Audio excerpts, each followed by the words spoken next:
All right. I think we are live. I'm just setting up a couple other things here before I start talking. All right, that's working. And just double checking all this is good. Hello to those of you who are watching this on YouTube, and I don't even know where this is on anymore. Twitch, Facebook, Instagram. For some reason, I still haven't quite figured out yet. I have Den who is here, who is helping out with moderation. And if he types in notes, he will say hi and sign it with his name there. So it's nice to have Den here as well. And as always, I feel like I have to get this out here. You could support the show by going to patreon.com/Hemet. If you leave a super chat, we'll get to it in between stories. And so we'll get to those, but you know the drill. I have so many stories I want to talk to you about. I'm just getting all my stuff in order. And if you have things you want to talk about in between that is not related to the stories, we'll do that too. It's been a long week, everybody. Okay. Let me pull up this and let's see what we got. All right. So the first story I wanted to share with you is that there is a state representative in Oregon who basically said atheists should not be in public office. And I honestly, I heard about this like a couple of weeks ago, and it honestly faded. It went under my radar.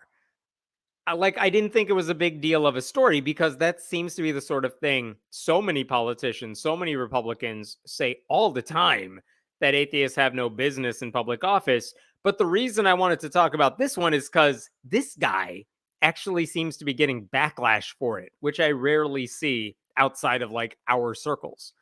So the guy's name is E. Werner Reschke. He has a name that makes him sound like a 19th century millionaire. But basically, Reschke made the comments earlier this month, or last month, I should say, during an interview with Jason Rapert. Rapert is a Christian nationalist from Arkansas. He was a state representative in Arkansas. He ran for lieutenant governor of Arkansas. He got crushed in the primary, the GOP primary for Republican lieutenant governor of Arkansas. And now Rapert runs the National Association of Christian Lawmakers, NACL, because they are the salt of the earth. And Reschke serves as the Oregon chair for NACL. So they were doing an interview. I'm going to play you a clip from the interview in a second, but let me set it up for you because Jason, I should remove that banner, shouldn't I? Jason Rapert was basically asking him a softball question. He was saying, why should Christians get involved in government? Which is a fine question because any Christian lawmaker could just say, well, we have a spiritual duty to help shape society, or something like that. There are those BS answers anyone could give that are not that offensive. But instead of saying, because we have an obligation to shape our society, Reschke decided to put down everybody else. And one thing he mentioned is that the reason it's so important for Christians to be in public office is because our founding fathers were all Christians just like him. And then he cited them by name, which, you know, that's not how it works. The founding fathers were mostly not that type of Christian. I mean, they weren't Christian, and they certainly weren't like white evangelical Christian like we know them today. But the thing he said that I want you to listen for is how he says certain non-Christians are just unfit for public life and they don't deserve to be in positions of power. So let me play the clip for you and then we will talk about it. Tell people about why you think it's important that Christians should be involved in government and voting and be a part of the authority in our country. What drew you as a Christian to do it, and what would you tell those people that are listening today? You know, you just go back through history and you look at men and the struggles that they faced and the faith that they had. And those are the type of people that you want in government making tough decisions during tough times. You don't want a materialist. You don't want an atheist. You don't want a Muslim. You want somebody who understands what truth is and understands the nature of man, the nature of government, and the nature of God. Yeah. If you don't understand those things, you're going to get things wrong. And in Oregon, that's a classic example. We have a lot of people who are godless, unfortunately, leading the way, and it's the blind leading the blind. Yeah. Oh my God. Like, he doesn't just say Christians are good. He has to put down other people to make that point, which is absurd. Let's talk about a couple things there. He doesn't believe atheists or Muslims, or should, as he said it, Muslims. I don't know why they say it that way. He doesn't think we're fit to hold public office. Why? I would assume it's because we have no religion and they have the wrong religion.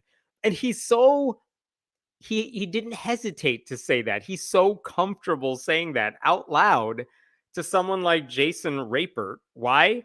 Because he knows that Jason Rapert and the sort of people who watch or listen to whatever Rapert says, they're not going to disagree with him. They're bigots all the same. So that's disturbing. Obviously, the founding fathers felt differently. That's why the Constitution explicitly says there can be no religious test for public office. But even if you made the argument that he wasn't trying to ban people from running for office, he's just saying that he doesn't think non-Christians have the right sensibility for the job, well, that's still disturbing. Like, if a Muslim or an atheist said Christians don't have the right temperament for government, I don't know, because they're too gullible, there would be an outcry in the media. And you know what? Rightfully so, because there are plenty of really amazing Christian lawmakers in public office. They might do things I disagree with, but by and large, they are fighting for good causes. So that's disturbing. Everything he said there was disturbing. Now, the Freedom from Religion Foundation's political arm, FFRF Action Fund, they actually sent a letter to Reschke condemning his comments. First of all, they pointed out that the very founding fathers he cited in that long interview, George Washington, James Madison, Abraham Lincoln, they did not share his faith, or at least the practice of it. But then I want to show you one thing they said that I found really interesting, and this is from FFRF's letter. As a state representative, your duty is to support the state and federal constitutions and to protect the rights of conscience of your constituents, not to promote your personal religious views, much less a Christian theocracy. Your oath of office has charged you with great responsibility over citizens, including those citizens who may not or do not share your personal religious viewpoints. You have shown that you have shown that you are unfit for this responsibility. You should either apologize to all non-Christian and non-religious citizens of your district, or you should resign. Which is glorious and not wrong at all, because that's a crazy thing to say. So they sent that letter. And now the amazing thing is he does kind of appear to be backtracking on some of this. There is an article in Oregon Public Broadcasting. I'm going to share this with you. This is what I found. This is why this was on my radar. It wasn't because of what he said. It's because of the way he tried to hide the fact of what he said. Look at this. Reschke told OPB, Oregon Public Broadcasting, in an email, his comments have been grossly taken out of context. But when asked for more specifics about what he meant to say, if not that Muslims and other non-Christians are unfit to lead, Reschke did not respond. Yeah, he says he's grossly taken out of context. Oh, okay, then what context does your comment make any sense? And then he's gone. Doesn't want to answer that one at all. Like, that's messed up. And then later in this piece, the Oregon Public Broadcasting, they actually spoke with a Muslim who is in the Oregon legislature, Casey Jama. I apologize if I'm pronouncing it incorrectly, but Jama said, I'm disheartened to see one of my legislative colleagues express views contrary to American values, the U.S. Constitution, and our collective aspiration of building a more perfect union. Our ability to live and work with our fellow Oregonians who speak different languages, pray or vote different ways, celebrate different cultures, is our strength. And then later on, same person says, like so many, I came to this country because it offered the promise of opportunity and equality. My colleagues' rhetoric is too common today. The politics of division are dangerous, fueling increased hate crimes and violence against people who are Jewish, Muslim, Asian American, immigrants, and refugees, and those who have been othered. Which, yeah, amazing thing to say. All of that is true. And again, I want to reiterate, I don't care if a religious person is in office as long as they're doing the job well. I mean, I think that's what we can all hope for from a public representative. When you get elected, you put your personal beliefs and biases, you leave them at the door, and you do what's right for the people you're representing. And the problem with a lot of politics is that so many people see it as a personal platform and not, let me do what I can do for other people, the less fortunate. They think, let me just do whatever I can do for myself. And what's amazing, OPB, Oregon Public Broadcasting, they took those comments that the Muslim representative said, and they asked Reschke about them. And here's his response.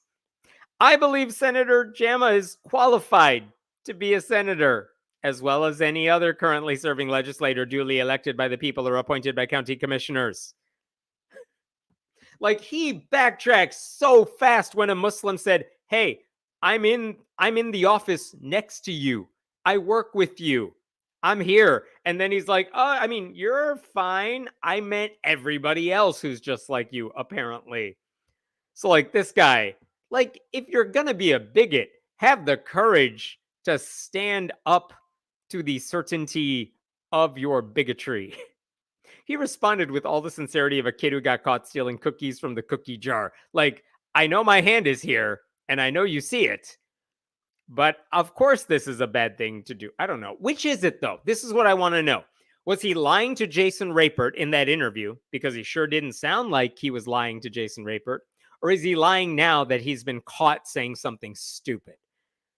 Like, that's the problem. So I asked a bunch of people I knew involved in politics what they thought about it. I heard from Sarah Levin, who is the founder of a group called Secular Strategies, who helps advise politicians who are openly non-theistic.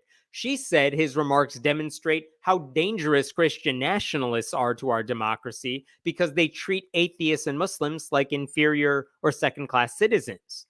I actually heard from another Oregon state rep. Her name is Farah Chaichi. And let me just show you what she said here.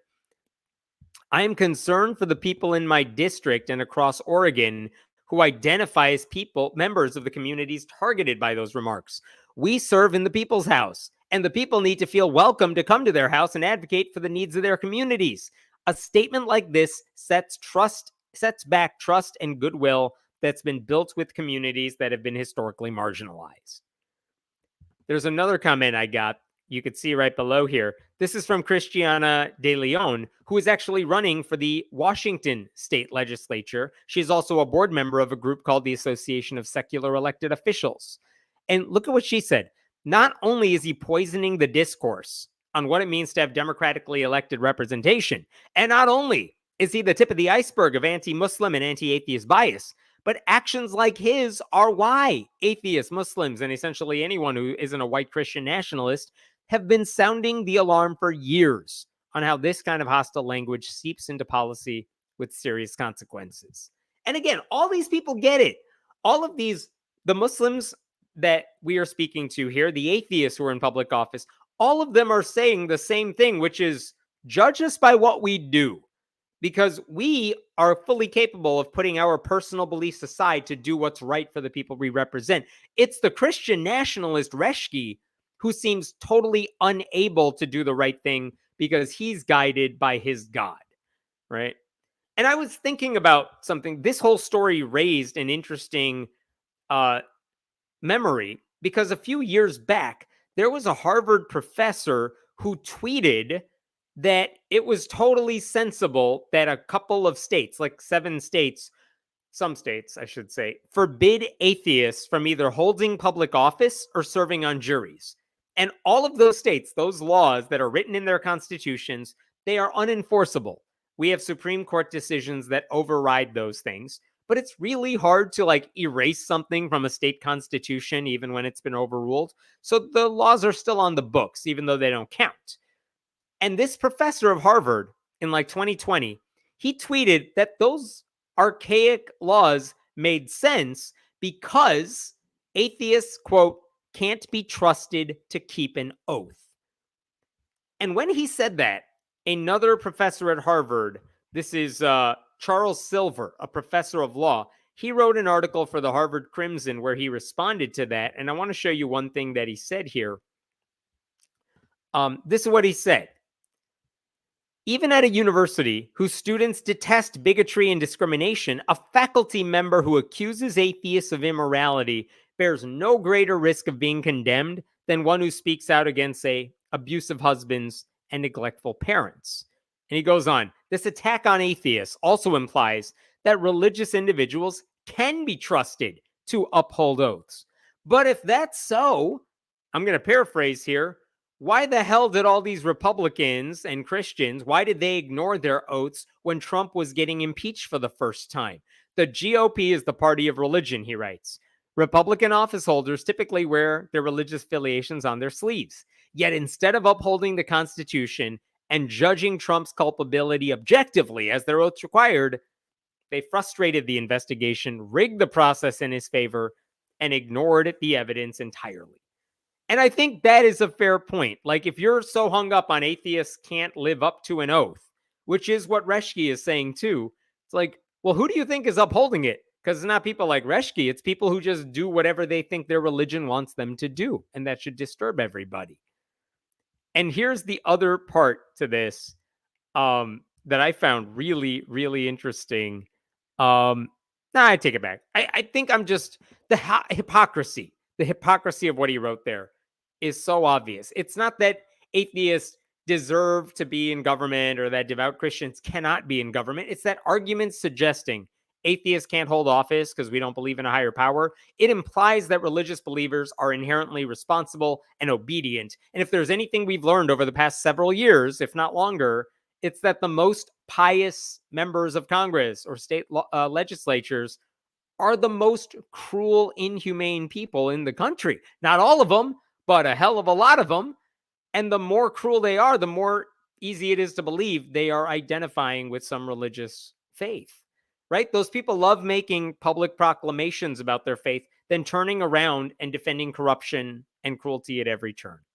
Like, in a more just world, what Reschke said would hang over his head for the rest of his political career. My fear is that they'll be forgotten really quickly because trashing atheists, trashing Muslims, it always seems to be fair game for Christian lawmakers, guys like this dude who bring nothing of value to the table.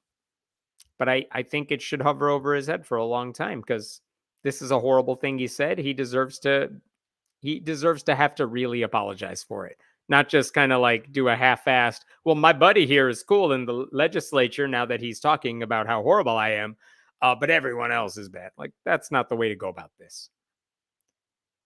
I'm going to pause there, and if there are any comments, happy to answer them while I pull up some stuff.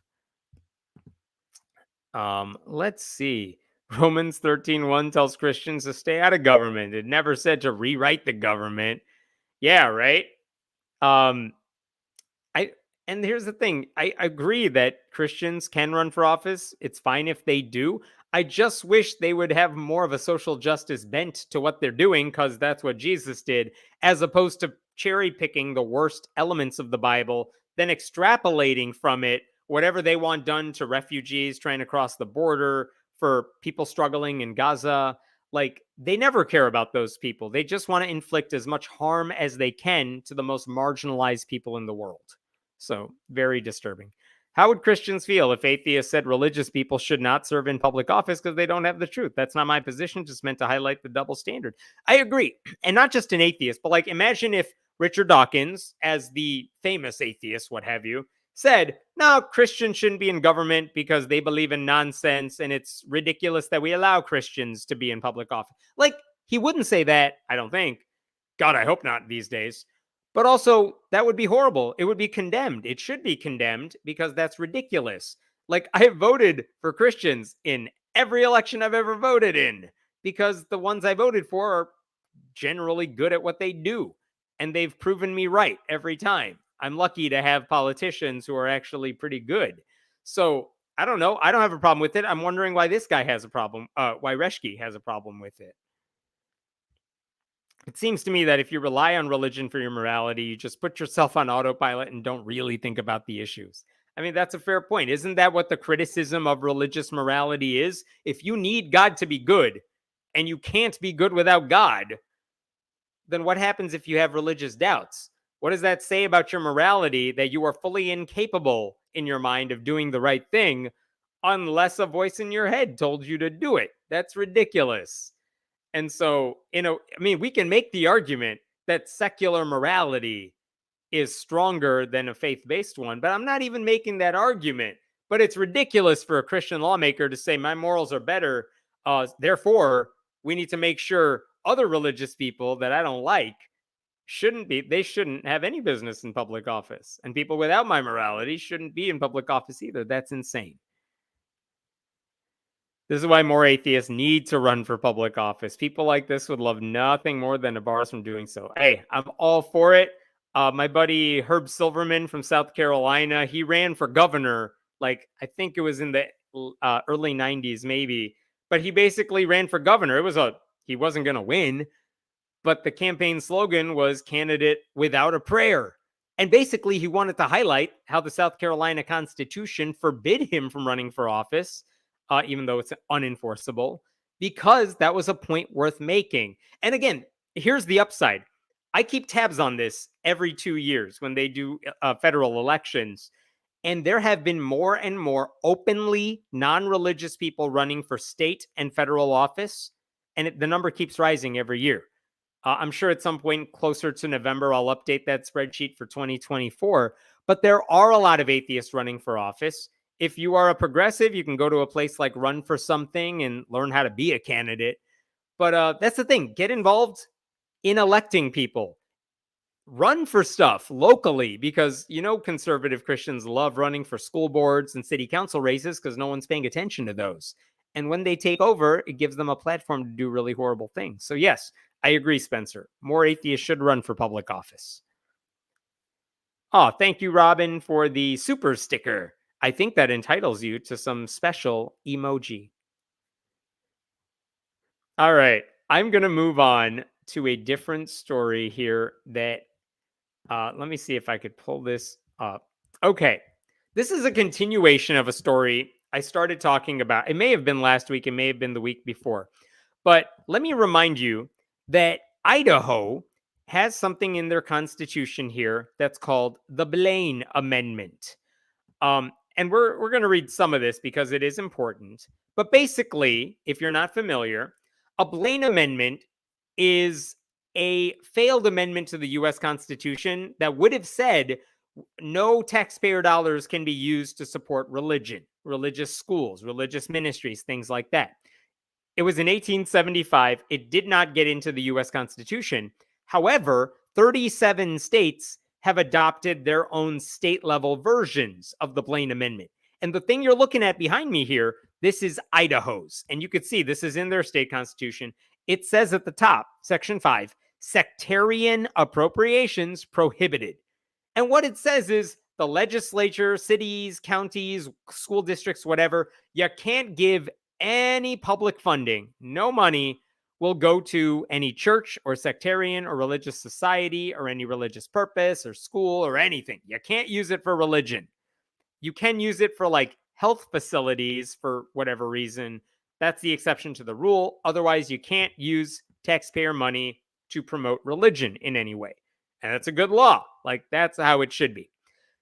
And the reason I brought this up recently is because Idaho lawmakers tried to pass a bill recently. Let me show you this. House Joint Resolution 1. It's the first thing they want to do in Idaho this legislative session. And it basically, you could see in the highlight here, what would House Joint Resolution 1 do?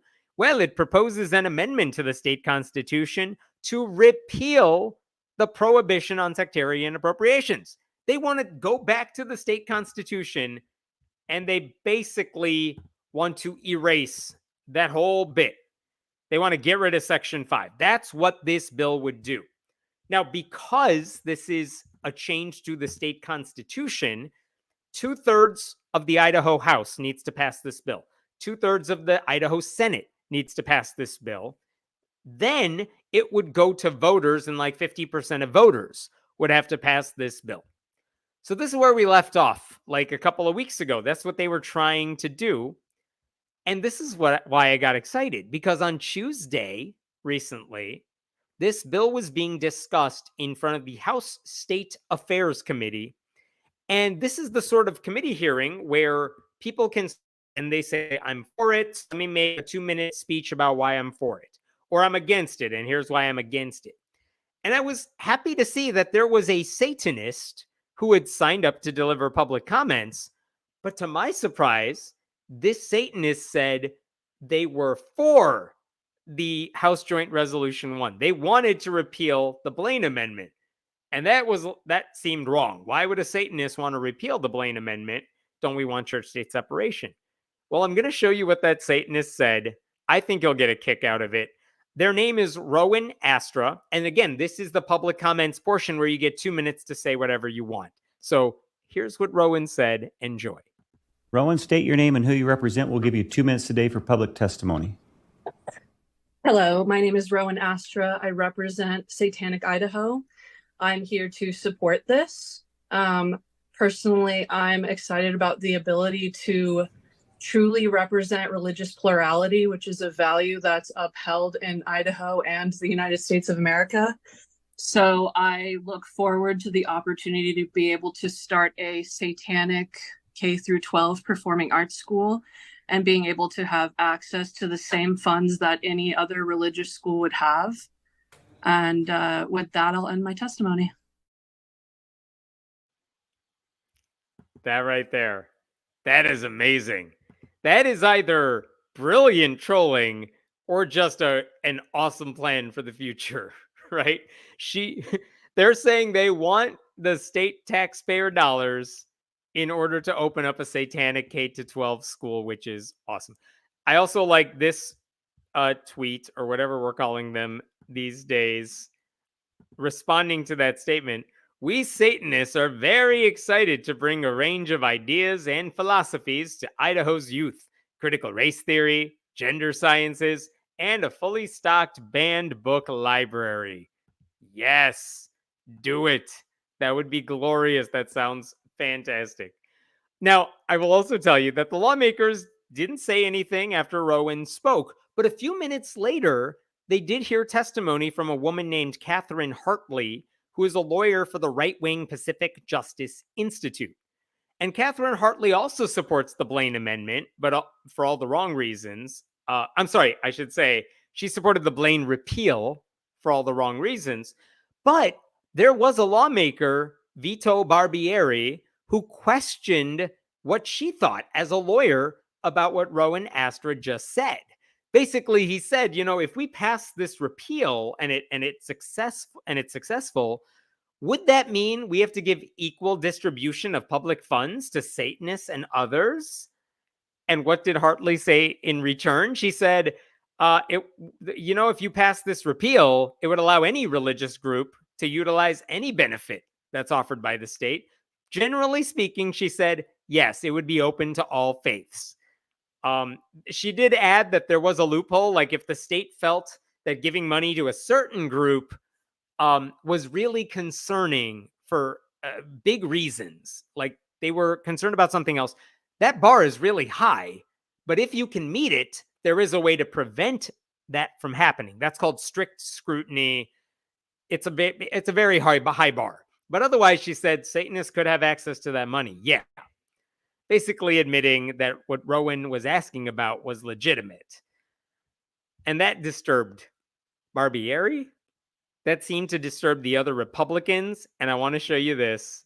This is the headline that showed up like that night. Look at this beautiful headline. Resolution that could allow public funds to go to religious schools put on pause. They didn't vote in that committee to pass the repeal.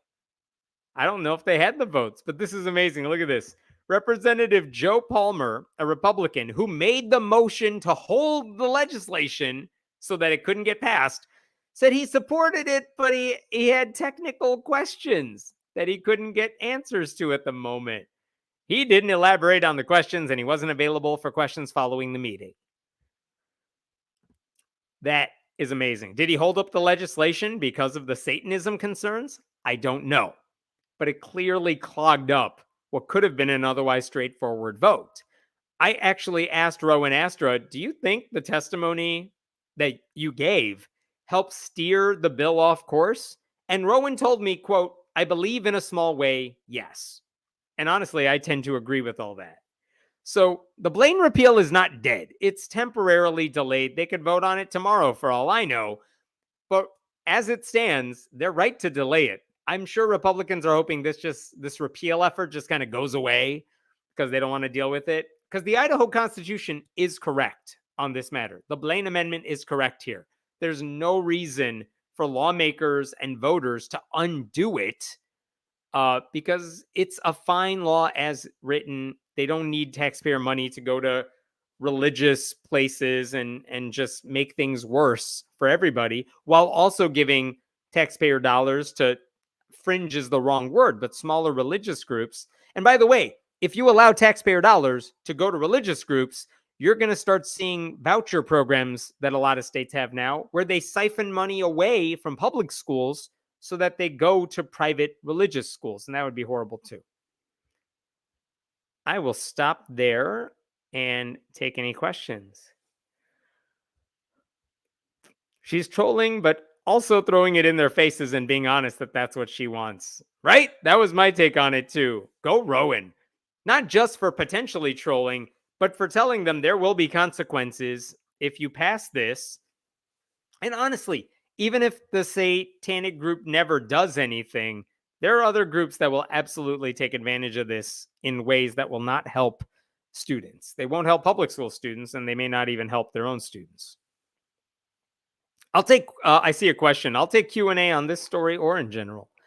I hope this means the motion will quietly disappear rather than coming back in a specifically pro-Christian form. I hope so too. This motion is a horrible idea. I do not want to leave it to Idaho voters to say, yeah, let's fund religion, because it's Idaho. There are not a lot of Muslims in Idaho. There are a ton of Christians, though, and some of them are ridiculously extreme. Yay, Robin, a YouTube member as well. I should know what that means. I think I do. It means you're a member of my page. That's wonderful. Okay, I'm going to jump to oh man, we're going to have fun with this story, aren't we? All right, let me pull up something here first. Okay. Trying to close tabs to speed other things up. Okay. There is an Oklahoma lawmaker who we have talked about before, who has introduced a bill that would criminalize sexting anybody other than your spouse. And it's part of a larger effort by this guy to try to ban anything he thinks is a sin. So the guy I'm talking about, his name is Dusty Devers. He won a special election in December to fill a vacant seat in a very red district. So of course he won. And he's just wasting no time proposing just batshit crazy legislation to impose his Christian beliefs across the state. And the reason I talked about this guy before is because like 2 years ago, he delivered a sermon where he said parents who use in vitro fertilization, which by the way includes plenty of Christians who can't have babies, they are waging an assault against God. Like he delivered a sermon saying people who use IVF were evil. And he didn't just stop there. He said embryos were, quote, incarcerated in frozen prisons. He referred to them as, quote, cryo orphans. And he even urged his audience to love their embryonic neighbors. And so one of the things he just did is he proposed this bill right here. Check this out. Oh, there we go. This is Bill SB 1976 by Devers, as you could see right over here. And here's the part you should pay attention to. What is this bill about? Crimes and punishments, obscenity and child stuff, modifying elements of offensives. I mean, that doesn't sound bad yet. But then you go to his campaign website and you see this. What are one of his goals if he ever got elected?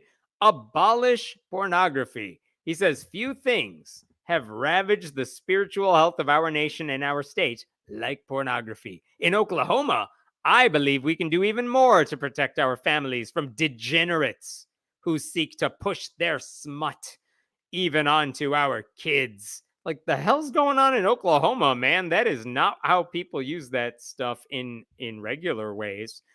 But I want to show you, this is the actual bill, and this is what you see on like page 8 of the bill here. Look at this. And let's read through this together because there is legalese here, but we can make sense of it. It shall be unlawful for any person to buy, procure, view, or possess child stuff. And you know what? I'm fine with that. But look at the next bit. Or obscene materials, or to distribute any unlawful pornography that lacks serious literary, artistic, educational, political, or scientific purposes or values. Like, that sounds like, think about that for a second. Obscenity? We're doing obscenity laws again? So if you wanted to read a work of classic literature that has a sex scene in it, or you wanted to watch a classical movie that has something in it like that, like, who gets to decide if that's artistic or literary enough? What if you're trying to teach sex ed in health class? Does that count as porn or educational? Because there are plenty of Christians in law, in politics, who will say that's not educational. I mean, who gets to decide? This bill never says who gets to decide if something is seriously literary or artistic or whatever. Look at the punishment. If you view obscene material, if you view it or possess it, this is punishable by imprisonment in the custody of the Department of Corrections for not more than 20 years, for up to 20 years in prison, or a fine of up to $25,000, or who knows, by both. So basically, if you're doing anything sexual, this would be bad.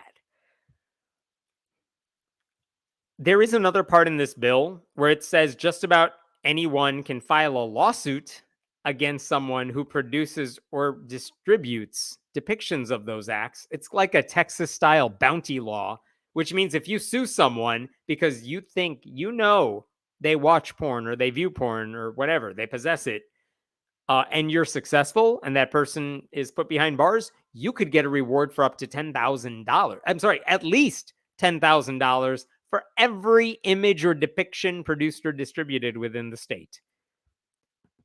It's wild. There is another part to this bill where they actually spelled out what constitutes obscenity, and this is fun to read. Let's see what he thinks unlawful porn is. Look at this. As used in this title, unlawful pornography means any visual depiction or individual image, blah, blah, blah, blah, blah. That includes what? Well, sexual intercourse, which is normal or perverted, or both if you're doing it right. Like, any type of sex would count as obscene. What else? Anal, that's not okay. Okay, sex with an animal, you know what? I'm with you there. That's fine. Sadomasochistic abuse, which, if people are consenting, I don't care. Flagellation or torture, all right, whatever. I don't know who's into that, but there you go. Physical restraint, that seems very specific. Fellatio or cunnilingus, there you go. That counts. No videos like that. If you watch it in Oklahoma, Dusty Devers wants to know you're watching it, and he wants you to go to jail. And this goes on to say other things. This one surprised me here. Lewd exhibition of uncovered private parts. Like, if you have an OnlyFans in Oklahoma and you posted it in a way that only your subscribers could see, that would still count as doing something illegal. And all of this, he said, it is illegal to do. You can't have any of this. But then at the very end of all of his complaints here, look at what he says wherever it goes. Where did it go? Oh, here we go. There's one exception to the rule. There it is. Look at the very top here. This shall not be construed to prevent spouses from sending images of a sexual nature to each other. It's okay to sext your husband or wife and send them naughty pictures, but that's it. If you're dating somebody, if you're an adult who's dating someone else, doesn't matter. You could go to jail if you send, you know, an illicit picture to your person you're dating. What about if you're a married couple in an open relationship like the Moms for Liberty people in Florida? Doesn't matter. You could be going to jail. What about adults who just like exhibitionism and post, naughty pictures on OnlyFans or Reddit or something like that? Doesn't matter. He wants them to go to jail too. Basically, every Oklahoman who logs onto a porn site or has an OnlyFans account or is accused of doing those things would be breaking the law, even though they are not harming anybody. And apparently anyone who views it, you could be going behind bars, which raises an interesting question too. What if you encrypt a text message? What if I hated you and I sent you a naughty picture, but you couldn't trace it back to me, but I know you opened it? Could I then sue you for having looked at this naughty image? And it's not my fault. You can't trace it back to me. I don't think Dusty Devers has thought this one through. You know what I mean? And based on the amount of spam I'm getting on Twitter, it's possible that that whole website, that whole app could become illegal, given all the adult-oriented material that gets posted there. Mike Johnson, say what you will about Mike Johnson, the Speaker of the House, because there's plenty to say about him. But he never said he wants to criminalize porn. He just said he wants to know what his son is watching when he watches porn. And he wants his son to know what he's watching, which is really creepy. So there was a podcast for the Daily Beast, and one person who was interviewed, her name is Elizabeth Nolan Brown. She's an editor at Reason Magazine. Notice what she said here. She said this bill is broad enough to include any person's butt selfie, for example. It also includes live performances in a play. That would seem to include strip clubs, definitely. Maybe also burlesque and drag performances and things like that. And that's where this is going. They would shut down drag shows or drag queen story hours at a public library, saying that's obscene, even though nothing inappropriate is happening. I think that makes a fair point. I think that's where this sort of thing is going. And that would be disturbing. Here's the upside to all of this. My fear is not that this bill will pass, even in Oklahoma, which is very red, because this probably violates all kinds of First Amendment rulings. The concern is that people like Dusty Devers are on a mission to legislate their personal Christian morality, or at least whatever version they pretend to have in public. And by the way, I think anyone who votes for this bill ever has to at least do us all the courtesy of sharing their internet search history going back 10 years before they were in office. I think that's fair, right? What's really also interesting is that Dusty Devers, he's the pastor of a church that is affiliated with the Southern Baptist Convention. And the Southern Baptist Convention over the past few years has only been in the news, it seems, because of sexual abuse. So if this guy has a problem with criminal acts that are sexual in nature, buddy, go to church and figure it out. You don't need to go to law-abiding Oklahomans and punish them for doing the thing your church is doing way worse with. I guess the one silver lining here is that Dusty Devers himself doesn't think this is going to pass.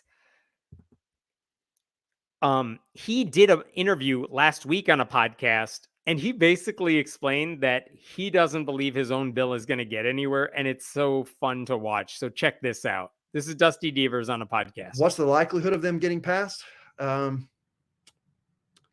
That's up to the Lord to determine.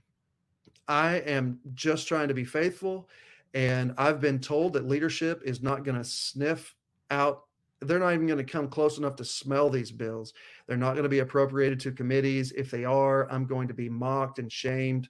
I've been told that the leadership does not want anything that makes the Senate look undignified, and some of these bills are going to make the Senate look undignified, that we would be arguing over these things.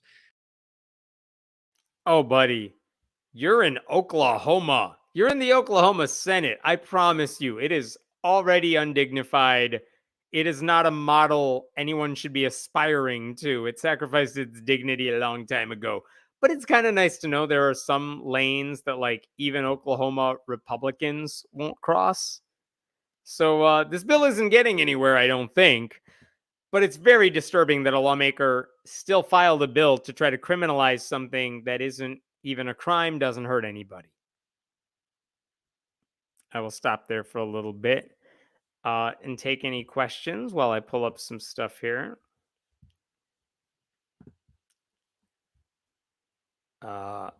Here we go. Maybe he proposed it because he wants to be the one to do the investigation and prosecution. What a perv. Yeah, you know, Dusty Devers is like, everyone send me your search histories. I need the good links. Send me the stuff you're watching so I can hate it and pray for you. Yeah, I'm sure him and his Republican colleagues would be very interested in that. What's obscene to one person is just fine to someone else, right? Yes. Like, again, it's in the eye of the beholder. And if two consenting adults want to have fun with each other, I don't care. If you want to watch stuff, go watch stuff. As long as everyone involved in the whole thing is doing it consensually, it's not the government's business to get involved with it. Because on average, 70% of U.S. citizens would qualify as Christian. Thusly, it is them by proxy purchasing. What are we talking about, Beta Ray? I am not sure what you're referring to. So we'll come back to that one. We have so many real problems, but nope, trying to control what people are allowed to consensually do with their bodies is the biggest concern for people like this. That's the problem with Christian nationalists. Like, it's never enough that they want to stop bad behavior. It's that whatever they think is bad behavior, they don't want you to do it. It's like if someone said, my religion says I need to fast for a couple days, but then they try to pass a law saying, no, everyone has to fast on these days. Like, no, I'm eating whatever I want. You do whatever you want. It's ridiculous. I'm trying to find one thing here really quick before we move on. I don't know where it went. Oh, here. Aha. There's the thing I'm looking for. Okay, how could it go to court if anyone looking at evidence was committing a crime? I know, like, we went to this URL. It goes to a naughty website. Just trust us. We viewed it in our chambers many times. Yeah, I don't know how they're going to make this work. Again, unenforceable for First Amendment rulings, unenforceable for practical reasons. I don't know what they're thinking. Of course, it's a roundabout way to ban drag shows, right? Anything they can do to hurt trans people, Republicans are on it. They won't do anything to help the poor. But man, if it hurts trans people, there you go. The next is for, excellent. This next one's for the Blain Amendment story. Are they going to vote all religion or just their individual cult? Is this for, like, what sort of religious schools would they promote? What would they do with the taxpayer money? I assume that's what you're referring to. They don't get to vote on that. Like, it's all or nothing when it comes to the law and those things. If they got rid of the Blain Amendment, then any religious institution could ask and request whatever taxpayer money was available to religious groups. So if you're building a private satanic school and money is going to private Christian schools, they would be eligible for it as long as they pass the hurdles. So then the question is, all right, what are the hurdles? How do you keep out the people you don't like? It's just a big mess. All right. Anything else here? I think Beta's point is if the country is mostly Christian, go on, Den. Yeah, I mean, if Idaho is mostly Christian, and Oklahoma is mostly Christian, referring back to this story, it's probably true that mostly Christians buy porn. You know what? There was an interesting thing. Pornhub does an interesting analysis of their users at the end of the year based on site traffic, and they tell you what every state is looking up. And all I will tell you is they had a very specific search result if you look up what Oklahoma is searching for. The data is fascinating there. All right. I'm going to get to this next story because I have not posted about this yet, but I think you're going to find this fascinating. I have not shared this with people yet. But basically, there is a school district in Washington State, the Prosser School District, and they had a school board meeting on January 24th. And one of the board members suggested they make a change to their meetings. He said basically, why don't we introduce prayers after the Pledge of Allegiance?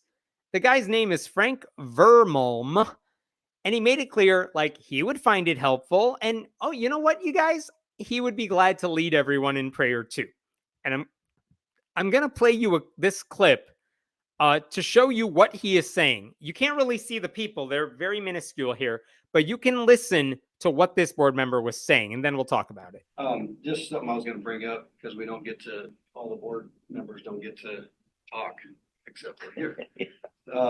Just a suggestion that maybe during our meetings that we would open in prayer, like after the pledge.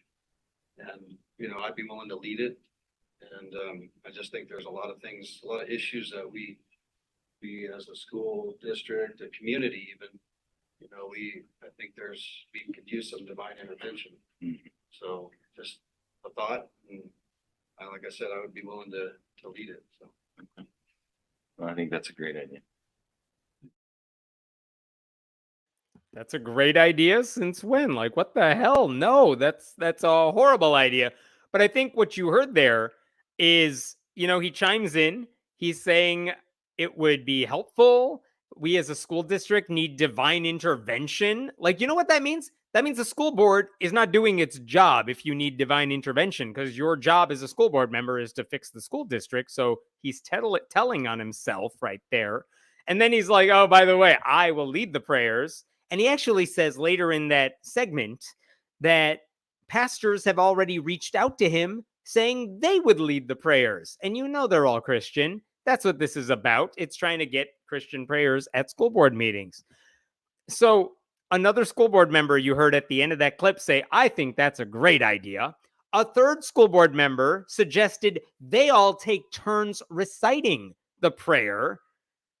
So all these people are like on board with this horrible and illegal idea.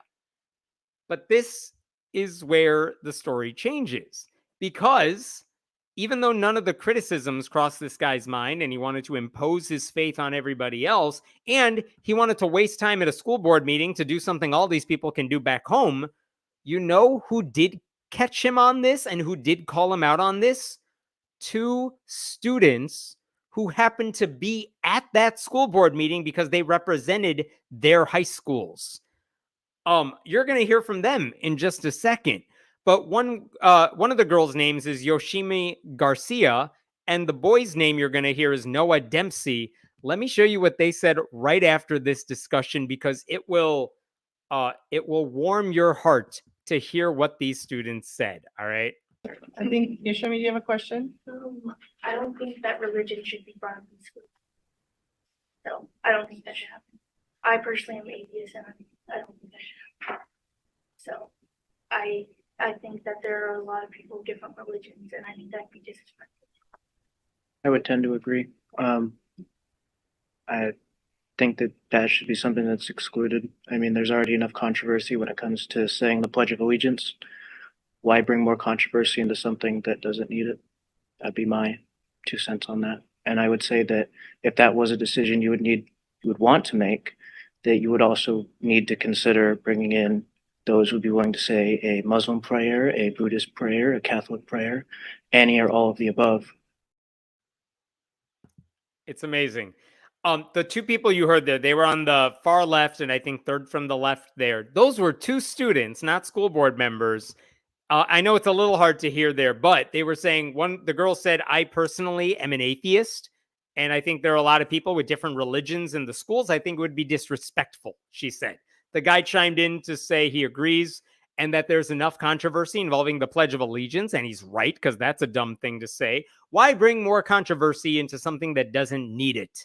And he also pointed out, if you open that door, you will have to bring in people who want to say a Muslim prayer, Buddhist prayer, Catholic prayer. He didn't mention Satanists, but yeah, those people are coming. Atheists would want to deliver secular invocations of sorts. Those two students had the guts to say what none of the adults in the room seem to understand at all. School board meetings are not a substitute for church. It is their job to work for the district and the students, not preach to people who were never asking for it. Now, this all happened, like I said, late January, and the Freedom from Religion Foundation sent a letter to that school board that basically reiterated what those students just said. And they pointed out a couple things that I want to share with you here. The first is this right here. If the board starts opening its meetings with prayer, it will subject the district to unnecessary liability and potential financial drain. They pointed out that when they sued Chino Valley High School school district in California because they were praying at school board meetings, the court ordered the district to pay more than $200,000 in attorney's fees. And you could see in the rest of that top paragraph, after appeal, they had to pay an additional $75,000. The total cost to the district was over $250,000. Stupid. This district doesn't have to do it. And look at what else they say. Students and parents have the right, and often reason, to participate in district board meetings. It is coercive, insensitive, intimidating to force non-religious citizens, such as our complainants, to choose between making a public showing of their non-belief by refusing to participate in the prayer or display deference toward a religious sentiment in which they do not believe. And again, basically the question here is, well, hey, didn't the Supreme Court say prayer at government meetings is legal? And no, like they said, if there's a city council meeting, yeah, you can have prayer, but it's got to be open to everybody. But they also specified, or at least this is how courts have interpreted it, that doesn't apply to school board meetings because kids may be there. And it's about children specifically.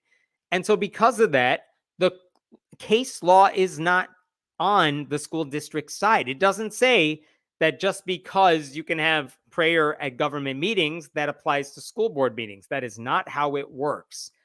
And the cool thing is, the school district already responded to FFRF's letter, and they responded to basically what those kids were saying. I'm going to show you what the school district wrote back to FFRF because this is incredible. This is the whole letter. It is extremely short. Dear attorney and legal assistant, we are in receipt of your letter. We have not taken any action on the matter. It was strictly a discussion. Signed the superintendent. Like, stop threatening to sue us. Those idiots were discussing a stupid thing, but they were just talking about it. They didn't vote on it. So don't be mad at us, says the superintendent of the district, which is fantastic. Like, that's fine. I'm glad they haven't taken a vote on it. I hope they never take a vote on it. And as long as it stays that way, this district will not get sued. Why? Because two students spoke up and did what none of the adults in the room would do. Because they had to remind school board members that their job is not to cosplay as preachers. It is to help students. And so at least for now, they may have averted a crisis. But who knows how long that'll last. I'll pause there for now for this one.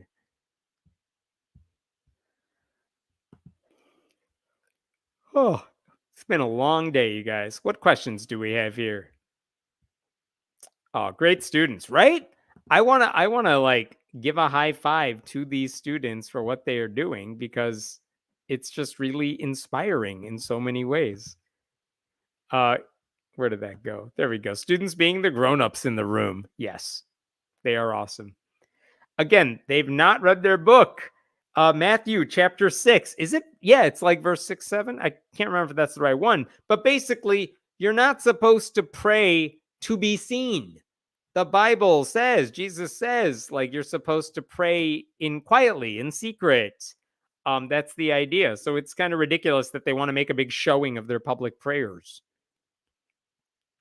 That was a run-on sentence. Oh my God, you noticed that too, Turquoise Sky. That was a run-on sentence from the superintendent. There's like supposed to be a period and a capital letter, and that superintendent was just like, stop suing us. I'm done. I don't have time for punctuation. I noticed that too.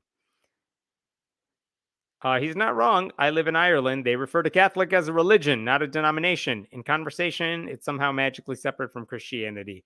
Fair point. Yeah, I think you're referring to what that student said. Like they would have to do Catholic prayer. You would have to do some other prayer. Yeah. All right.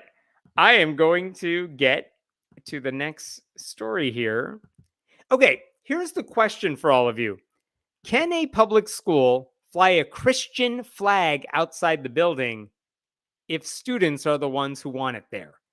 Because that question is currently being raised in Texas, and it's part of a 7-year-long battle. Okay, so I'm going to show you a couple things here.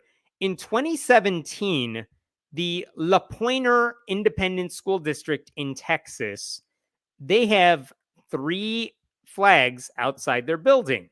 And check out what they did. This is a screenshot of a video they posted on Facebook. And I'm going to zoom in here. You could see outside the building here, there are students at the flagpole. And above the flag, you have the United States flag at the top. The one on the right is the, I think, state flag of Texas. But look at this other one on the far left. That is a Christian flag. That's a white background, a blue square in the corner with a red cross in the middle. That is a Christian flag. And this is what La Pointe High School in LaRue, Texas, had put up in 2017. And obviously, that's not okay. The Freedom from Religion Foundation called it out at the time.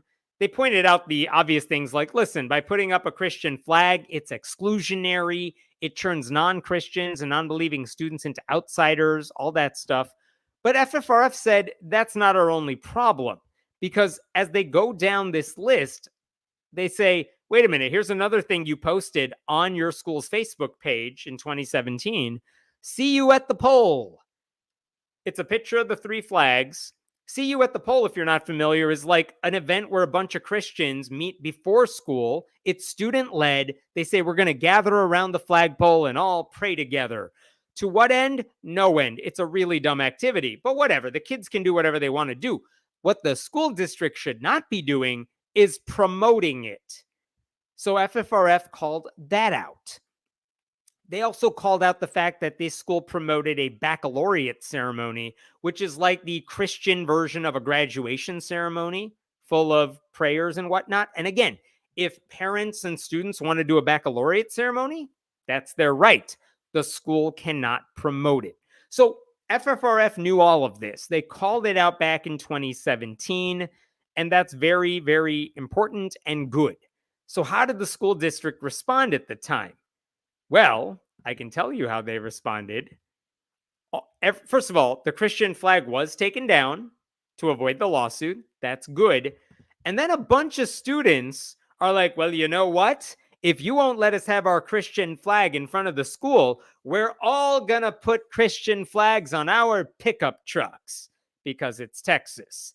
To which everyone, I'm going to speak for FFRF here, but like I thought and FFRF thought and church state separation people thought, yeah, buddy, all of that's fine. You guys do whatever the hell you want to do with your trucks. Nobody cares. This is fine. You clearly don't understand how the law works because no one's getting mad at you about that, right? Like you can do whatever you want here. And so that's what these students did. They put these things on their trucks. No one cared. But at least for the time being, the Christian flag came down from the front of the building. Here's the problem. I didn't realize this, but apparently the district soon came up with a workaround, or at least what they think is a workaround. Because not long after the Christian flag came down, they apparently formed a student committee to decide what the third flag should be in front of the school. And according to the Texas Tribune, look at an article that was there just like last week. Here we go.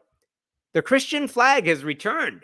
After the controversy about the Christian flag, the district formed a group of students to serve as a committee that selects what flag flies on that third pole. The group is made up of the student from each grade level with the highest grade point average. Like, what? And meets on a monthly basis under the supervision of a district parent, according to Superintendent Marcia Mills. just to think about this for a second. Why are they getting the student with the highest GPA on this committee? Like, first of all, having a high GPA doesn't mean you're the smartest kid in the school. It just means you know how the game works. I played that game in high school. So, like, that doesn't mean anything. But also, it seems like they knew exactly which kids they wanted on this committee. And then they found a secular sort of explanation for how they could get those kids on the committee. Also, if this is a K through 12 district, I'm very curious why a kindergartner has a GPA. That's weird. But okay, let's just say it's high school only, because that's still weird. Check it out. The group has chosen different flags, but the Christian flag seems to be a frequent choice. Of course it was, because that's why the group was formed, to give the district an excuse to put up the Christian flag, right? So here's the question now, and I go back to what I started the segment with. Is it okay for the Christian flag to fly if students are the ones who voted for it, and it's one of several flags that have gone up? Does it make it legal?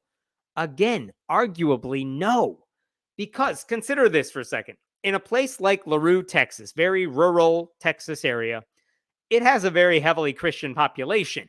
It's not like Muslims or Satanists or atheists could ever have their flag, if we have a flag.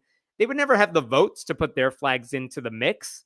By outsourcing it to students, it doesn't override the fact that certain groups cannot realistically be included in the mix. Like, what are rights? Rights are all about protection from the tyranny of the majority. And the majority here is Christian, and everyone knows it. There is also reason to believe the district formed this committee specifically so it would be a slap in the face to FFRF. And this is something else I found kind of surprising, because when they formed that committee, guess what the name of the committee was? Let me show you this. FFRF actually did a Freedom of Information Act request when they were thinking about suing this district. And they got this information, and I want to show you the second bullet point here when it came to starting this committee.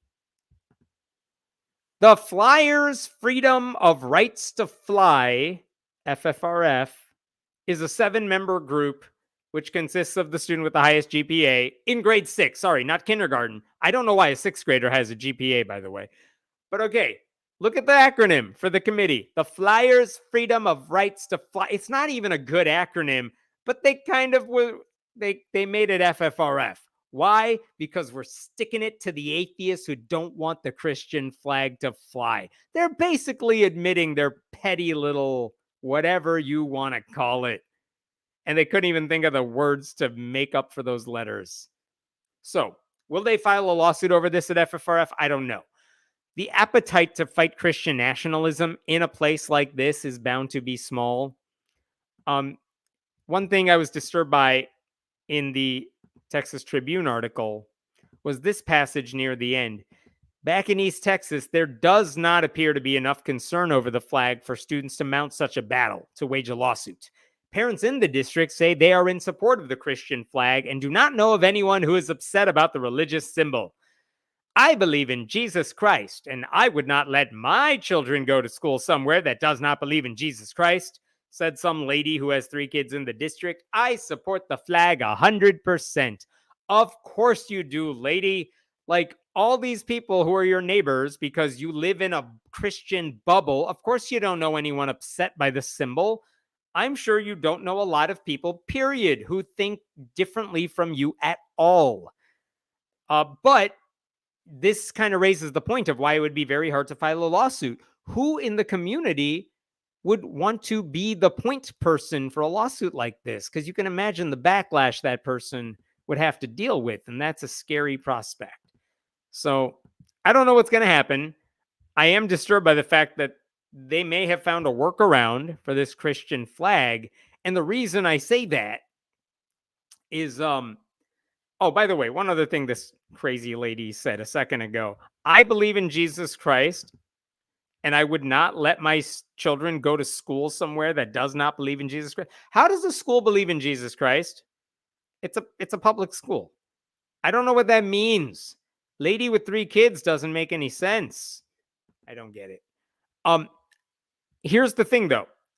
even though if you think this is the wrong thing to do, there is a legal analogy that might be able to explain what the district is thinking here. Because some public school districts have included, they used to include formal prayers at graduation ceremonies. Like it was printed in the program. Like after everyone sits down, we'll do a prayer. And that is illegal. And I know that because there was a school district in South Carolina that got sued for doing this. They had to pay over $400,000 in legal fees to the American Humanist Association, basically for shoving Christianity into their events. So how did other school districts respond to that lawsuit? Well, here's how some of them found a workaround so they could still get prayer at graduation. Some of them said, well, we're letting our senior class vote for a graduation speaker, and we're not going to look at what that graduation speaker says in advance. So if that graduation speaker wants to pray during that person's speech, it's fine. Or they would say, we have certain student speakers at graduation, but no one's going to review the content of their speeches. So if they want to pray, wink, wink, nudge, nudge, it's fine. They're very not subtly giving a green light to proselytizing from the stage. And the thing is, the courts so far have allowed those workarounds. The difference, however, is the graduations, those are one-off events. Putting a flag outside a public school, that's not something you do once. That's something that seems to be ongoing. So I don't know if the district's legal theory is on solid ground here. They're clearly counting on the Supreme Court, which is extremely right-leaning, and the ultra-conservative Fifth Circuit Court of Appeals to be on their side if a lawsuit was filed. And for that reason, I don't think there will be a lawsuit filed because it would easily be overturned even if things went right the first time around. So I don't think this Christian flag is going anywhere, but it's really disturbing that a public school district, even in Texas, thinks this is the way they should be handling this issue. Gonna pause there for a bit for questions. Our school cannot, is there a second part to that? Our school cannot do, I mean, that school district cannot do much of anything, apparently. They will have to add the other religious flags to be fair. I mean, they should, but who's going to vote for it? The 6 kids they have on the committee when they've already said all this stuff? Like, that seems unlikely. Wait, Christians can put up flags, but pride flags are somehow bad? No kidding, man. Like, that's the thing. They are fine as long as their Christian flag is in the mix. That is fine. Crusades are fine. But saying inclusion and tolerance and love for other people, that's somehow inherently evil, according to Jesus. I don't know. That's messed up. The Satanic Temple has a flag. Just saying. Now, how do you convince that student committee to put it up there? I don't know if those kids are as interesting and well-versed in this stuff. I mean, it's unfair to pin any of this on like 3 middle school students when it shouldn't be in the hands of high schoolers either. Like, this should not be in the hands of students when this is a legal issue. And the school's like, we don't want to get sued. So here's 6th grader. You take the blame for the thing everyone's mad about. Would be such a boss move if one of those kids chose Palestine's flag. That would be amazing. And that would piss off all 4 people who live in LaRue, Texas. Why do people make such a big deal about flags? We have kids starving in this country. Listen, let me tell you how Republicans work. They ignore the starving kids and they find the dumbest culture war issues they think they can win on, and then they just hammer it home until their base votes. That's why they're going after Taylor Swift right now. That's why they're going after trans kids. And it's also the reason all those crazy quote unquote liberals who have been red pilled, it's the same thing. They don't care about real issues. They just care about like punching down on everything. All right. I would rather nobody had a flag. To quote the late great George Carlin, flags are symbols. I'll leave them for the symbol minded. Did he really say that? I don't know that he did. I can't remember. I don't know if this is one of the fake quotes. Carlin has a lot of those, but it could totally be. AI George Carlin, who we now know exists in the world. Actually, no, that's not even true. I didn't do an update on this, but it was revealed that the AI George Carlin, who released a special on YouTube was really just one dude who went through a filter. They did say that. All right. Is there anything else, Dan, on that one? Oh, I'm sorry. I didn't even see this one. This isn't even about the students. It's about the parents. Those parents are using their own children as their proxies in what they believe to be an ideological war. I think you're right. I think that's why they would get a 6th grader involved. Just do whatever the older kids tell you to do. I mean, it's a horrible system. It makes me wonder what they're teaching in the school district too. All right. Let me get to this one here, because it also has to do with Texas schools. I have talked before about how Texas has passed a law already allowing trained social workers to be replaced by untrained Christian chaplains in public schools. I have said religious chaplains have begged school districts not to go through with it. But this sort of thing, trying to get chaplains into public schools, Iowa Republicans just filed a bill to allow chaplains in their schools. I think Florida Republicans have advanced a similar bill, giving local school districts the option to establish a volunteer chaplaincy program. I think I just saw today Indiana passed another chaplain in schools bill. And critics have been saying for months now, all of this is nothing more than a new way to shove Christianity into public schools. Now, defenders of these bills, if I'm trying to play devil's advocate here, they say it's a way to improve students' mental health at a time when schools are often understaffed when it comes to social workers and counselors. So having chaplains in schools would give kids, according to one advocacy group, a solid spiritual foundation and a safe space to express their pains and frustrations. So see, it's not about religious indoctrination, they say. It's about meeting the needs of students with the help of faith-based groups. But they always say, like whenever they talk about it, they kind of go out of their way to say, this is totally secular. Like we're not trying to shove Christianity down your throats. Well, about that, you know who seems to disagree with that? Mays Middleton, who is the Texas state senator who sponsored the bill to get chaplains in schools, because he was on a podcast recently this week on the Wall Builder show with Christian pseudo-historian David Barton and his son Tim Barton and a constitutional coach named Rick Green. And I'm going to show you part of their conversation here. This is a transcript from their podcast this week. And speaking at the top here is Mays Middleton, and then you get Rick Green. But look at what Mays Middleton said about the chaplaincy bill. What happened is our U.S. Supreme Court, thanks to Donald Trump, President Trump's appointments, made it possible for us to go win some of these fights and put God back in government so people can freely exercise their religious beliefs in government and in schools. Mays Middleton goes on to say, yeah, this is putting God back in government. This, he's referring to the chaplaincy bill. This allows students, faculty, staff to freely exercise their religion and have this tool available. Someone to talk to from a godly perspective, because chaplains represent God in government. That's what they do. That's what we need more of in this country. And thankfully, because of the Coach Kennedy case, we're able to do that without any legal challenges. Of course, these atheist groups out of Washington, D.C. oppose chaplains in schools, but their legal arguments are now totally meritless, and they won't win if they try. Like, you guys, he is admitting everything. First of all, the idea that there is a slew of atheist organizations in Washington, D.C., and they all have this outsized power is laughable. Like, if only they did, but they do not. But more to the point, like, no church-state separation group, no atheist group would ever prevent a staffer or a student from seeing a chaplain who shares their religious views if they wanted to. They can always go to church and do that.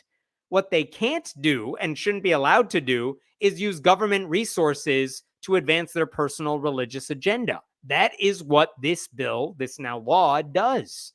Middleton doesn't give a damn about non-Christian students because he knows his bill would benefit Christians who have the infrastructure to, create and ordain chaplains. They have that infrastructure far more than any other group. In fact, his bill doesn't even require those chaplains to have any formal training, which shows you just how little he cares about students. Like, same with the Republicans who passed this bill. They just needed a way to get Jesus in the building, and they figured out this would do the trick.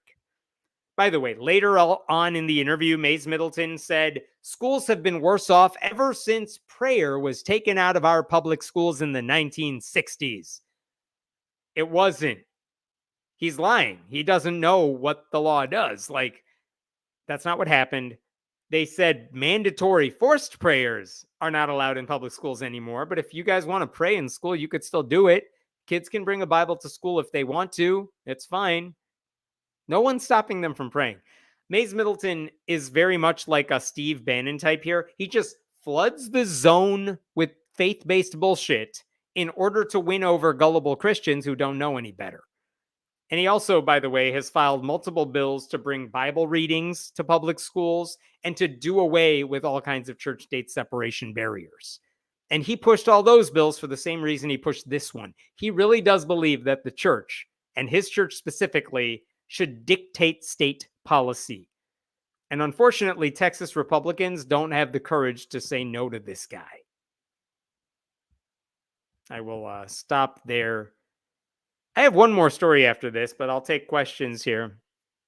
I would hate to have to see a minister at school if I had experienced abuse to be told you should forgive the abuser. I mean, Sean's right. I mean, this is the problem with faith-based counselors, which is they're trained, if at all, to give faith-based advice. And so we have seen so many stories like this in Christian culture where usually a girl who is the victim of sexual abuse, she wants to tell people about this. She wants her assailant to be prosecuted. But when she tells the pastor at church, they say something like, yeah, you should forgive the abuser. You should pray about it. You don't want to harm that boy's life.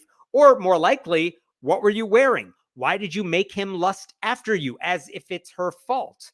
And you have to think of, if you think about the issues high school students face, a lot of it is stuff that Christian chaplains may not be well equipped to deal with. And yet, instead of using money in Texas, and by the way, they have a huge budget surplus, they're not using it to help kids. They're not using it to give to public school districts to hire more trained social workers and counselors. They're passing bills to say, let's just shove more Jesus in schools. What are we going to do with the money? I don't know. Let's find some billionaires to give it to or something like that. So very disturbing. Hi, yes, the Christian chaplain telling the gay kid he's going to hell is totally a safe space for that kid. No kidding. And imagine if there's a gender questioning student, LGBTQ student, a student who's having religious doubts. Like, what are these chaplains going to do in that case? It's not going to make things better. One day, Hemmant, can you talk about religion in the military? I was reminded with the title chaplain. Yeah, I mean, Keith, that's a good question to maybe save for another day, not rest right now. But one of the issues facing the military, and this is what I would want to talk about, is the fact that they have done surveys. There are plenty of atheists, open atheists, not just nuns, atheists in the military, and yet the military will not allow humanist chaplains who are ordained and certified and gone through training. They will not allow humanist chaplains in the Army. I'm wondering, it's been a while now since this was really an issue.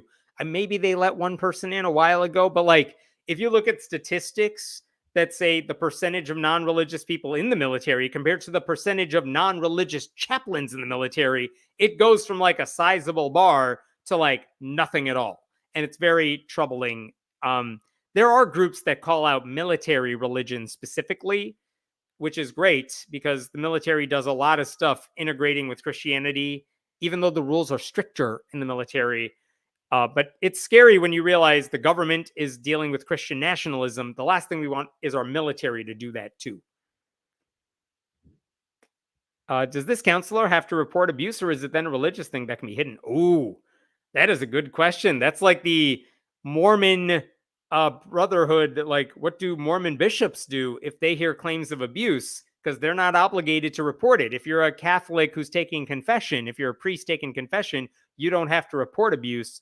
What do these religious chaplains have to do? Are they bound by the rules of their faith, or are they bound by the rules that counselors or real professionals have to deal with and report that stuff to law enforcement officials? That's a good question. I don't know the answer to that, but man, that's a big deal. All right, I got one last story for you that I wanted to talk about last week, and we didn't get around to it last week, so I wanted to bring it up here. For the past couple of decades, it seems like every survey we've ever seen shows a rise in the number of non-religious people in the United States. Um, and, and they're just abandoning organized religion. So they're called various things: unaffiliated, nuns, NONES. So the growth of atheists and agnostics over the past several years has been actually pretty minimal. But the nuns who don't believe in anything at all, or they might say they believe in a higher power, but they're not belonging to any organized religion, that has shot up real fast. And recently, the Pew Research Center offered some really in-depth detail about the nuns. It's like the most data I've ever seen collected about non-religious Americans. And I wanted to share with you some of the takeaways they found. One of them, the one that kind of surprised me more than anything, is that for the first time ever, it seems like there was a dip in the nuns. Look at this. Only 28% of US adults are now religiously unaffiliated. These are the people who identify as atheists, agnostics, or nothing in particular. And you could see that this drop since 2022, it's the biggest drop, 1 year drop we've seen in like the past couple of decades. And here's the thing. One survey does not make a trend. But here's the question I pose to all of you. Do you think this is like a little blip? Now, let me see if I can do this. A little blip that's going to eventually go like that? Or are we leveling off? Because there are only so many people who can lose their faith in organized religion. You know what I mean? So that's an interesting thing. How many more people are there to win over at this point? At some point, you have to believe we've basically found all the adults who are fed up with organized religion. The upside is that if you look at the numbers for any major religious denominations, it's not like they're getting that much larger. Most Christian groups are either steady or shrinking. It's not like they're doing anything to draw in new people. And also, when the survey asked people to explain the reasons they are leaving organized religion, the reasons they are non-religious, 55% of them said they had frustration with religious organizations and people, as opposed to just not believing in God anymore, which is to say, religions are not drawing them in. Religions, if anything, are pushing people out. That's why they are non-religious. And with many powerful religious groups, Southern Baptists, Catholics, white evangelicals, Mormons, promoting right-wing politics, anti-LGBTQ bigotry, anti-abortion measures, like there's no reason to think they're winning over the hearts and minds of people on the fence. And yet, the amount of people who are claiming to be a nun is still shrinking. So again, what's going to happen in the future, I'm not sure. Here's another thing that was very interesting. This is when it comes to their political habits. I wanted to show you here. Check this chart out, because it says that when it comes to various measures of civic engagement, how do you belong to your community? How do you vote? Do you volunteer? The nuns do not match the firepower of the religious. Nuns volunteer less. They vote less frequently. They don't reach out to elected officials as frequently. They don't attend government meetings. Look at this. Look at this chart. The percentage of U.S. adults who volunteered last year. Religiously affiliated people at 27% compared to the nuns at 17%. How many voted in 2022? The religiously affiliated number up there is way higher than the nuns up there. And we're even less when it comes to contacting officials. Like, what the hell are we doing? If you don't like organized religion because of some of the beliefs they have, why are you not voting for the people who could stop that shit? You know what I mean? So that's disturbing. I will say one important caveat to all this, and it is important. Opinionated people are much more likely to take a side. So atheists do volunteer. You know what I mean? I'm trying to look. Here we go. This is important. Let me see if I could pull this up. because I don't know if it's here. Here we go. Let me just share this with you. This was the specific tab on like civic engagement. And I want you to see one thing here. I'm going to scroll down to political engagement. When they asked the nuns who said they voted in the 2022 midterms, well, right over here, you could see 32%. That's the nothing in particular. That's very low compared to the 51% of US adults, religiously affiliated or similar vote. But look at atheists way over there. 50% of atheists voted. That is on par with most Americans. So atheists vote. Agnostics also vote. It's the people who are like, does God exist? I don't know. Don't ask me questions. I believe in horoscopes and other bullshit. They're the ones who can't make up their damn mind about voting either, as if like anyone could seriously be a centrist or a moderate at this point. So like atheists do fine. Nuns are not fine. What about volunteering? This is interesting too. Who volunteered in the last year? Among religiously affiliated US adults, 27% voted. Volunteered. Only 21% of atheists volunteered and 15% of nuns volunteered. That's disappointing because we should be volunteering. Now, I would argue that's not about our beliefs or anything. That has as much to do with infrastructure than anything else. If you belong to a church, they're going to give you a lot of volunteering opportunities. And you know what? Good for them. That's wonderful. As atheists, we have to like seek out those opportunities with other groups. So it's a little harder to find. But we can do better on that as well. What about life satisfaction? I found this interesting too. Like when it came to social life, family life, religiously affiliated Americans over here, 85% of religiously affiliated Americans say they have a good family life, local community life, and that is on par with atheists as well. We do just fine. We have friends. I mean, they're all online, but we have friends. It's the nuns who are slightly lower because they're missing that community. And then finally down here, look at this. Loneliness. 17% of religious Americans say they're lonely, which is good. You want that number low. It's more. 24% of atheists say we get lonely. 26% of nuns. And again, this has to do, to me, I think, with community more than anything else. If you belong to a church that is tight-knit and you like your church, you're going to find friends. You're going to feel hopeful. You will have a community. And that is a nice benefit. It has nothing to do with Jesus, has everything to do with having a built-in group of friends, which is nice.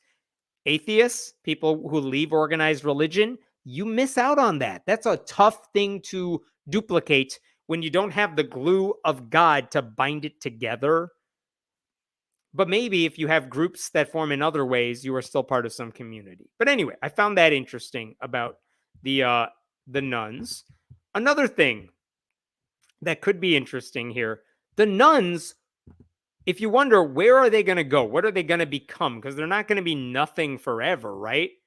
And to that end, check this tab out. Here's the chart. There we go. 43% of nuns say religion does more harm than good in society.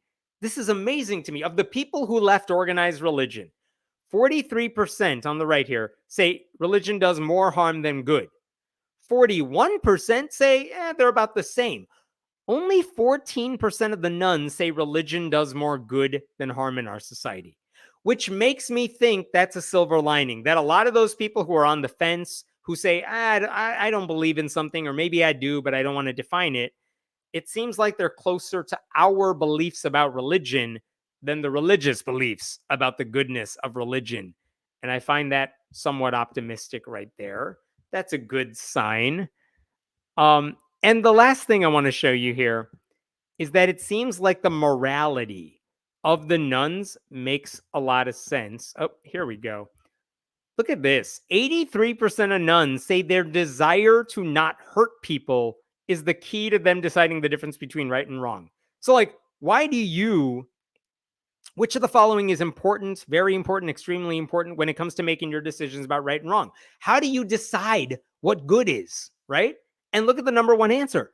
I don't want to hurt people. It's like the golden rule. Number two, I use logic and reason to figure it out. That's so much better than saying I just look up to God and do whatever he says. And then in the Bible, God says, kill your son. And then I do it because that's what God said. Like, that's a horrible way to get your morality. But these nuns are saying, no, I don't want to hurt other people. I try to think about the situation. Number 3, it feels good to help people. Yeah, it does. Number 4, I don't want to get in trouble. I mean, that's as good of a reason as any. It's the way I was raised. It's the belief in karma, which is ironic, but there you go. Only 12% of the nuns said, my religion told me to do something. Like, so all these people are getting the morality from the golden rule or just common sense ethics instead of looking up to a higher power. I think that says a lot about how strong secular morality is. And the thing is, atheists tend to have answers to, like, where do we get our morality from? Because it's like the first question you have to ask yourself when you become an atheist. Like, well, am I going to be a good person still? Because if I don't have God telling me what to do and I don't believe in the Bible, how am I going to be a good person? Like, atheists figure that out. But I think a lot of nuns who are not atheists, they may not have spent a lot of time thinking about it. And yet, according to this survey, they have very good reasons for doing good. And we should accept that. That's wonderful. Like 4 out of 5 nuns say they don't want to hurt people and that's why they do good. That's nice. Those are sensible, rational ways people can come to moral conclusions. God doesn't have to be involved in any of it. And the last thing I will tell you, I just want to share this with you. I wrote this, so I'll just share this with you because it wasn't in one place. It looks like the nuns look more like America than atheists specifically. Look at our demographics here. Atheists are more male than the nuns. 64% of atheists are men, 51% of nuns are men. So atheists are more male. We're whiter as atheists. We are younger than nuns. We're more formally educated. We are more liberal. We're more democratic. But when you look at the nuns numbers compared to all Americans, they're relatively equal, which is to say, like, atheists are far more liberal, younger, again, college educated. We're also whiter and male, more so than the nuns at large. But the nuns as a whole are beginning to look a lot like America. And that's an interesting thing because to politicians, when you talk about America, when you talk about citizens, you are talking to the non-religious. We are America at this point. Atheists, not quite there. We're different in many areas. But the nuns, people without religious belief, we are America, start acting like it. Because, I mean, based on those numbers, even if that's just that slight dip has happened, it looks like more people are coming to our side than going over to religion. So I'm going to stop there. That's the last thing I had for today. Happy to answer any other questions here. Otherwise, I'm going to call it a night. I thought none meant atheism until recently. Yeah, I mean, Anthony, that's not an uncommon thing. And it's hard to, as demographers or survey people to do this. There are atheists who actively say, I don't believe in God.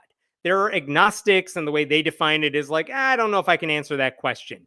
I don't think philosophers or like theologians would define them that way, but there you go.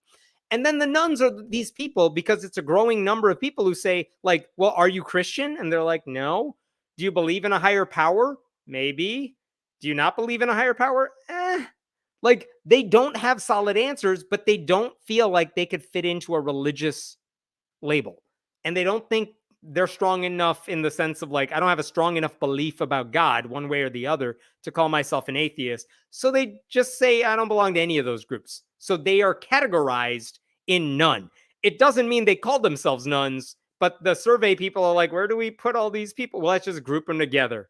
It's really annoying to see surveys with nuns because it's just an amalgamation of random people. That's why, like, I like that surveys separate white evangelicals from Christians, because that's a unique group. Nuns is kind of the opposite of that. It's just a mishmash of random people. And, like, they believe in a lot of stupid stuff overall, but there's no other place to put them yet. So it's a weird category. Other questions here. We feel safer, more privileged to claim it. Who's the we? Keith, who are you referring to there? I'm not exactly sure. But I'm not going to respond because I don't know what you're referring to there. What else we got? White male. I believe agnostic means without knowledge. Yeah, I mean, I know this is a common. What does agnostic mean? That we can't know, that we're in the middle of the spectrum on God belief. I know people have different definitions. I have no desire to go into it right now. Everyone has a different definition of agnostic. All right. In that case, I'm going to. Oh, tonight's show has been very interesting. Thank you, Sean. And if you all feel that way, hey, look, you could support the channel at patreon.com/Hemet. I'm going to be back here next week again. Happy to take any last questions here, Dan, if there are any. Maybe there's another one or two there. Hello. Oh, look at that. You guys, it's the celebrity of the night, Rowan Astra, who spoke out against that hearing of, actually, who spoke in favor of giving taxpayer dollars to people in Idaho so they could open up their K-12 school. Thanks for everything you do, Rowan. All right. I'm calling it a night. I'm very sleepy tonight, and I got to wake up early. So have a good night, everybody. Thank you for watching this. I'll post the clips online at some point. And thank you, Den, for helping out with the moderation. I always appreciate that. Have a good night, everybody.